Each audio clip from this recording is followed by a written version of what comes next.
Alors comme vous le savez, j'aime bien traiter d'assez bien de sujets sur la chaîne, en rapport avec la technologie évidemment. Et un de mes sujets favoris, c'est juste parler de produits qui sont presque aussi bien que des produits haut de gamme, ou en tout cas suffisamment bien pour la plupart des gens, et qui sont à des prix assez démocratiques. Du coup, le produit qu'on va tester aujourd'hui exactement dans ce cas-là, c'est le Zenfone Max Pro M2 de chez Asus. C'est un téléphone avec une énorme batterie, des specs plutôt respectables, et surtout un prix très contenu parce qu'il est en dessous de la barre des 300 €. Ce qui est vraiment bon pour les spécifications que vous avez. Alors au niveau spec, le Zenfone Max Pro M2, ça devient compliqué niveau nom, de Asus est équipé d'un écran 6,3 pouces avec une résolution de 2280 pixels par 1080, donc c'est techniquement un écran 1080p, largement suffisant pour cette taille. C'est un écran IPS du coup, avec une densité de pixels de 400. Du coup, vu les dimensions de l'écran, c'est évidemment un assez gros téléphone avec des dimensions de 158 mm de la hauteur, 75 de largeur et une épaisseur de 8,5 mm. Il est équipé d'un Snapdragon 660, qui est un bon processeur moyen de gamme, 3, 4 ou 6 Go de RAM selon l'espace de stockage que vous prenez, et qui sont d'ailleurs 32, 64 ou 128 Go, extensible via microSD jusqu'à 2 Tera. Et puis évidemment cette énorme batterie de 5000 mAh qui est vraiment la star de ce téléphone. Et enfin niveau photo, il a un capteur de 12 mégapixels avec une ouverture de f1.8, ainsi qu'une caméra pour la perception de la profondeur de 5 mégapixels, c'est la deuxième caméra. Et la caméra avant fait 13 mégapixels avec une ouverture de 2.0. Et il a aussi le support du Dual SIM, ce qui est plutôt pas mal, sans occuper la carte SD, donc vous pouvez vraiment avoir 2 SIM plus la carte SD. Et il a aussi un lecteur d'empreintes à l'arrière du téléphone, ce qui est assez standard. Alors vu que je ne suis pas spécialisé review téléphone, je vais vous donner les points principaux de ce téléphone selon moi qui sont les plus importants. Le premier, c'est le plus important, c'est l'interface utilisateur.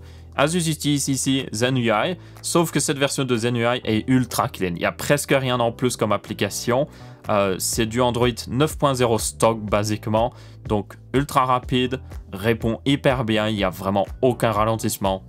Pour un téléphone même, il faut tenir compte milieu de gamme. Le deuxième point qui va te perdre justement, c'est les performances. Le Snapdragon 660 est juste excellent, franchement. C'est pas un processeur haut de gamme, mais ici sur un téléphone milieu de gamme comme ça, qui n'a pas non plus une résolution énorme au niveau de l'écran, il tourne extrêmement bien. Vous pourrez faire tourner à peu près tout ce que vous voulez. Bon, évidemment, un téléphone haut de gamme tournerait mieux, mais surtout, il coûterait 3 fois plus cher. Ok, génial les performances, mais maintenant, est-ce que ça suit niveau batterie ? C'est justement l'un des gros points de ce téléphone avec une batterie de 5000 mAh. Et bien dans mes tests, et j'ai pu le tester sur un vol international et tout ça, bien je peux vous dire que la batterie tient vraiment bien, beaucoup plus que mon téléphone actuel. Ça c'est sûr, moi en même temps elle est beaucoup plus grosse. Et franchement c'est une batterie de, si vous n'utilisez pas à fond votre téléphone, c'est une batterie de 2 jours, sans problème, si vous faites un minimum attention. Et si vous êtes un gros utilisateur, ça vous durera toute la journée, mais vraiment en full utilisation, ce qui est génial. Et finalement, on a fini avec le dernier point qui est un peu moins bon ici, c'est la photo. C'est suffisant, c'est pas incroyable, mais c'est suffisant pour beaucoup de gens. Je dirais même que la plupart des gens, en fait, ne feront pas plus de différence que ça, mais il faut tenir compte que c'est un petit peu le point faible de ce téléphone-ci. Du coup, c'est l'heure de la conclusion. Qu'est-ce que ça donne? Alors, niveau prix, il est excellent, franchement. Il y a d'autres alternatives, surtout au niveau téléphone chinois, qui sont à peu près au même prix, il faut en tenir compte, surtout chez Huawei. Après, évidemment, il y a un petit peu de risque avec Huawei ces derniers temps. Et les spécifications sont très bonnes, l'appareil photo est largement suffisant, pas parfait évidemment, mais le prix est assez contenu. Il devrait suffire à la plupart des gens, franchement.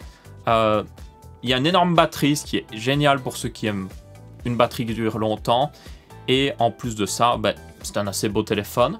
L'arrière est peut-être en plastique, mais comme j'ai dit, c'est mieux au niveau de la durabilité et c'est plus facile pour le réparer. Donc franchement, je vois très peu de défauts. En plus, ZenUI, qui tourne sur Android 9 maintenant, est beaucoup plus simplifié. Il n'y a aucune application en plus limite. Donc franchement, c'est un excellent smartphone. Surtout pour ceux qui veulent une bonne batterie et quelque chose, un téléphone plus orienté média justement. Donc c'est une recommandation pour moi. Du coup, c'est à peu près tout pour cette vidéo. Merci à Asus d'avoir envoyé cet exemplaire de review. Ce n'est pas une vidéo sponsorisée, je tiens à le préciser. Merci à tous d'avoir regardé et on se retrouvera pour une prochaine vidéo. Ciao, ciao!